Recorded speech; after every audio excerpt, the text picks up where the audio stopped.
Guys, Indian men's ടീമുമായിട്ട് ബന്ധപ്പെട്ട് നമ്മൾ സംസാരിക്കുമ്പോൾ ഒരു അൺസർട്ടനിറ്റി നിലനിൽക്കുന്ന കാര്യം, അതിപ്പം ലീഗ് നടക്കാത്തത് മാത്രമല്ല പല കാര്യങ്ങളിലും ഇപ്പം AFC ഏഷ്യൻ കപ്പിൽ യോഗ്യത നേടുമോ എന്ന് പറയുന്ന വലിയ കൺഫ്യൂഷൻസ് അടക്കം നമ്മളുടെ പ്ലേയേഴ്സിൻ്റെയൊക്കെ പ്രകടനങ്ങൾ, നാഷണൽ ടീം അതെങ്ങനെ റിഫ്ലക്റ്റ് ചെയ്യുന്നു എന്നുള്ളത് തുടങ്ങിയിട്ടുള്ള കാര്യങ്ങളൊക്കെ നമ്മൾ എപ്പോഴും ഡിസ്കസ് ചെയ്യാറുണ്ട്. അതിൽ എപ്പോഴും ഒരു പോസിറ്റീവ് ഒരു വെളിച്ചമായിട്ട് നിൽക്കുന്നത് OCA എന്ന് പറയുന്ന ഒരു ഫാക്ടറാണ്. അപ്പം നമ്മൾ OCA ഏറ്റവും അധികം റീസെൻ്റായിട്ട് ഡിസ്കസ് ചെയ്യപ്പെട്ടത് ഇക്കഴിഞ്ഞ സ്പോർട്സ് പോളിസിയിൽ ഈ OCA എന്ന് പറയുന്നൊരു കാര്യം പരിഗണിക്കുന്നു എന്ന് പറയുന്നൊരു വാർത്ത വന്നപ്പോഴാണ്. അങ്ങനെ ഇരിക്കുകയാണ് നമ്മൾ ഈ ഒരു വിഷയം കൂടുതൽ സംസാരിച്ചിരുന്നത്. അപ്പം അതുമായി ബന്ധപ്പെട്ടൊക്കെ വീഡിയോ ചെയ്തപ്പോൾ നമ്മൾ സംസാരിക്കുകയും ചെയ്തതാണ്, ഇത് സ്പോർട്സ് പോളിസിയിൽ ഉൾപ്പെടുത്തിയെന്ന് പറഞ്ഞ് നാളെ മുതൽ കളിക്കില്ല.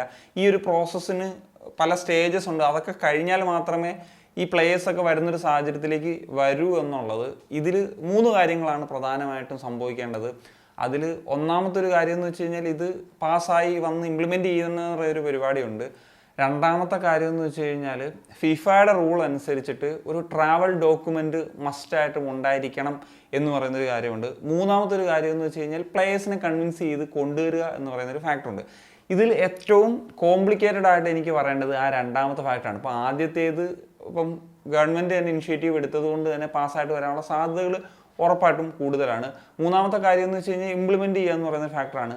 അതിൻ്റെ ഒരു സാധ്യത എന്ന് വെച്ച് കഴിഞ്ഞാൽ നമുക്കറിയാം ഒരുപാട് പ്ലേയേഴ്സ് ഉണ്ട്. അപ്പം ഇതിൽ താല്പര്യമില്ലാത്തവരുണ്ടാകാം, താല്പര്യമുള്ളവരുണ്ടാകാം. ഏറ്റവും കൂടുതൽ ഈ നമ്മുടെ രാജ്യത്ത് നിന്നാണ് ലോകമെമ്പാടും മൈഗ്രേറ്റ് ചെയ്യപ്പെട്ടിട്ടുള്ളത്. അപ്പം അതുകൊണ്ട് തന്നെ അതിൽ പ്രൊഫഷണൽ ഫുട്ബോൾ കരിയർ ചൂസ് ചെയ്തതൊക്കെ തന്നെ ഒരുപാട് ആളുകളുണ്ട്. അപ്പോൾ നമുക്ക് അതിൽ നിന്ന് പിക്ക് ചെയ്യാനുള്ളൊരു അവസരമുണ്ടെന്നുള്ളതാണ്. ഇനിയാണ് ആ സെക്കൻഡ് വൺ, ആ കോംപ്ലിക്കേറ്റഡ് വണ്ണിനെ പറ്റിയിട്ട് നമ്മൾ ഉറപ്പായിട്ടും സംസാരിക്കേണ്ടത്. ഞാൻ പറഞ്ഞതുപോലെ ഫിഫയുടെ ഒരു നിയമപ്രകാരം ഏത് രാജ്യത്തിന് വേണ്ടിയിട്ടാണോ ഒരു പ്ലെയർ റെപ്രസെൻറ്റ് ചെയ്യുന്നത് ആ രാജ്യത്തിൻ്റെ ട്രാവൽ ഡോക്യുമെൻറ്റ് മസ്റ്റായിട്ടും വേണം. ഈ റൂള് ഇടക്കാലത്താണ് ചേഞ്ച് ആയതെന്ന് പറയുന്നുണ്ട്. അതിന് മുമ്പ് ഇങ്ങനത്തെ റൂളും കാര്യങ്ങളൊന്നും ഇല്ലായിരുന്നു. അങ്ങനെ ആയിരുന്നെങ്കിൽ OCA പ്ലേയേഴ്സിൻ്റെ ആ റൂളൊക്കെ വന്നിരുന്നത് നമുക്ക് ഉറപ്പായിട്ടും കളിപ്പിക്കാമായിരുന്നു. പക്ഷേ ഈ ഒരു സാഹചര്യം അവിടെ നിലനിൽക്കുന്നു എന്നുള്ളതാണ്. അപ്പം ഇതിൻ്റെ ഒരു പോസിബിലിറ്റി കൂടി നമുക്ക് സംസാരിക്കേണ്ട ഒരു വിഷയം തന്നെയാണ്. പലരും ചോദിച്ചിരുന്നു പാസ്പോർട്ട് എന്ന് പറയുന്ന ഒരു ഫാക്ടർ അവിടെ വേണ്ടതെന്നുള്ളത്. അപ്പം OCA കാർഡ് എന്ന് പറഞ്ഞു കഴിഞ്ഞാൽ ഒരിക്കലും ഒരു ട്രാവൽ ഡോക്യുമെൻ്റ് അല്ല.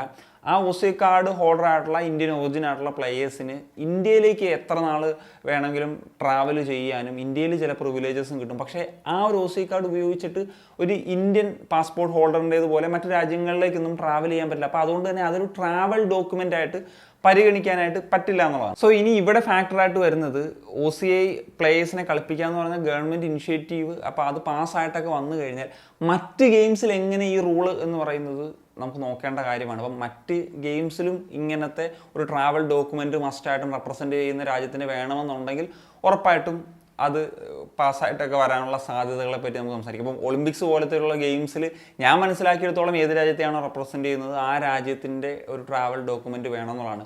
അതല്ല, അത് വേണ്ട എന്ന് പറയുന്ന സാഹചര്യമാണെങ്കിൽ പണി പാളുന്ന ഒരു ലൈനാണുള്ളത്. അപ്പം അതല്ലെങ്കിലാണ് നമുക്ക് സാധ്യതയുള്ളത്. കാരണം എല്ലാ ഗെയിംസിനും ഇത് ആവശ്യമാണെങ്കിൽ ഒരു സ്പെഷ്യൽ ഒരു OCA പാസ്പോർട്ട് എന്ന നിലയിൽ, അതായത് സ്പോർട്സ് പർപ്പസിന് മാത്രം ഉപയോഗിക്കുന്ന ലെവലിൽ അത് കൊണ്ടുവരേണ്ടി വരും. അതിനും പറഞ്ഞ പോലെ ചില പ്രോസസ്സും കാര്യങ്ങളൊക്കെ വരും. അതും പറഞ്ഞ പാസ്സായിട്ട് വരേണ്ട ഒരു ഫാക്ടറും കാര്യങ്ങളൊക്കെയാണ് ഉള്ളതെന്നുള്ളത് ഞാൻ മുമ്പ് വീഡിയോ ഒക്കെ ചെയ്തപ്പോൾ പറഞ്ഞിട്ടുള്ളതാണ്. ഇപ്പം ഖത്തർ ചെയ്യുന്നത് മിഷൻ പാസ്പോർട്ട് എന്ന് പറയുന്ന ഈ ഒരു സ്പോർട്സ് പർപ്പസിന് വേണ്ടി മാത്രം അവർക്ക് ഉപയോഗിക്കാൻ പറ്റുള്ളൂ. അതായത് സ്പോർട്സ് ഇവൻറ്റ്സിനൊക്കെ മാത്രമേ ആ പാസ്പോർട്ട് അവർക്ക് ഒരു ട്രാവൽ ഡോക്യുമെൻ്റ് ആയിട്ട് ഉപയോഗിക്കാൻ പറ്റുകയുള്ളൂ. അപ്പം ആ തലത്തിൽ എങ്കിലും ഇപ്പം അവർക്കും ഒരു പാസ്പോർട്ട് കൊടുക്കുക എന്ന് പറയുന്ന ഒരു കാര്യം നമ്മുടെ റൂളിന് എഗെയിൻസ്റ്റ് ആണ്, ഡുവൽ പാസ്പോർട്ട്, ഡുവൽ സിറ്റിസൺഷിപ്പ്.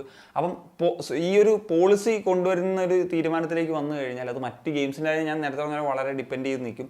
അങ്ങനെ വന്നു കഴിഞ്ഞാൽ ഈ ഒരു സ്പോർട്സിന് വേണ്ടി മാത്രം ഇപ്പോൾ OCA പാസ്പോർട്ട് എന്ന് പറയുന്നൊരു സെറ്റപ്പിലേക്ക് അങ്ങനത്തെ ഒരു കാര്യം കൂടി ഈ ഒരു OCA കാർഡ് ഹോൾഡേഴ്സിന് ഒരു പ്രിവിലേജ് കിട്ടേണ്ട ഒരു സാഹചര്യം വരും. അതല്ലെങ്കിൽ, അത് നടന്നില്ലെങ്കിൽ ഫിഫയെ കൺവിൻസ് ചെയ്യേണ്ട ഒരു സാഹചര്യത്തിലേക്ക് വരും. അതെങ്ങനെ കൺവിൻസ് ചെയ്തൊക്കെ എടുക്കുമെന്ന് പറയുന്നത് വേറെ ഫാക്ടറാണ്. അപ്പം ഇങ്ങനത്തെയുള്ള ചില കാര്യങ്ങൾ കൂടി ഇതിൻ്റെ ഇടയിലുണ്ട് എന്നുള്ള കാര്യം നിങ്ങളുമായിട്ടൊന്ന് സംസാരിക്കാനാണ് ഈ ഒരു വീഡിയോ ചെയ്തത്. അപ്പം നിങ്ങളുടെ ഒപ്പീനിയൻസ് എന്താണ് തീർച്ചയായിട്ടും കമ്പോസ് ചെയ്യാൻ പറ്റുക.